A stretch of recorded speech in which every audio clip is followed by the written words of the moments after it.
Jadwal transfer bantuan Rp600.000, PNS Poliandri siap-siap dipecat. Berita terpopuler Detik Finance Sabtu, tanggal 29 Agustus tahun 2020, waktu pengiriman bantuan Rp600.000 dari pemerintah. Saat ini masih banyak pegawai formal yang belum menerima bantuan tersebut. Paling lambat, bantuan akan masuk ke rekening pada akhir September. Selain itu ada pula tentang hukuman bagi PNS yang berani poliandri. Hal ini jadi sorotan selepas Menteri Pan-RB Cahyokumolo yang mengatakan banyak PNS perempuan yang punya suami lebih dari satu.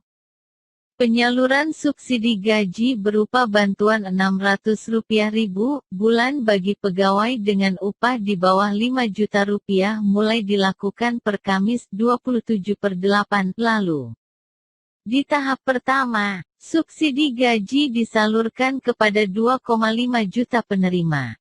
Rincian penyaluran bantuan subsidi upah atau gaji di masing-masing bank penyalur dari total 2,5 juta penerima batch pertama adalah sebagai berikut.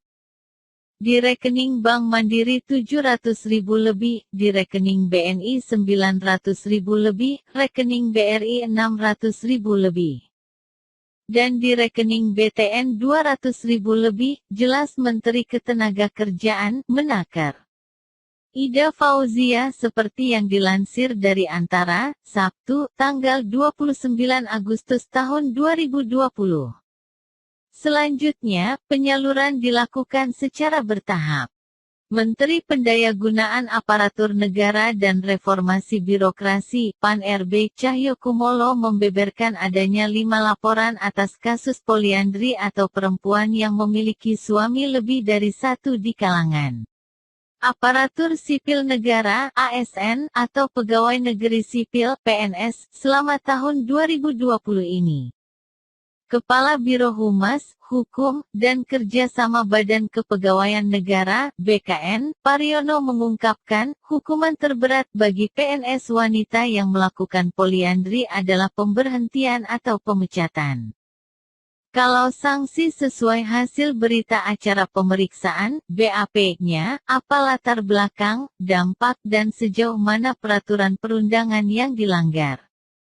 Kalau merendahkan harkat dan martabat bisa salah satu hukuman disiplin berat, termasuk pemberhentian, jelas Pariono ketika dihubungi Detik.com, Sabtu, tanggal 29 Agustus tahun 2020. PT Hanson International Terbuka milik Beni Cokro Saputro, dinyatakan pailit. Demikian menurut surat edaran emiten berkode saham MYRX tersebut kepada seluruh pemegang saham dan kreditur Hanson yang diterbitkan per tanggal 28 Agustus tahun 2020 kemarin. Dalam surat itu, dijelaskan bahwa putusan pailit diputus berdasarkan sidang Majelis Hakim Pemeriksa Perkara PKPU Perseroan di Pengadilan Niaga, Pengadilan Negeri Jakarta Pusat pada tanggal 12 Agustus tahun 2020. Sidang tersebut telah menyatakan penundaan kewajiban pembayaran utang, PKPU, Hanson serta memutuskan pailit. Menyatakan penundaan kewajiban pembayaran utang, PKPU, PT Hanson International Terbuka selaku termohon PKPU, debitor berakhir. Menyatakan PT Hanson International Terbuka selaku termohon PKPU, debitor, pailit dengan segala akibat hukumnya, bunyi surat edaran tersebut dilansir dari Keterbukaan, Sabtu, tanggal 29 Agustus tahun 2020.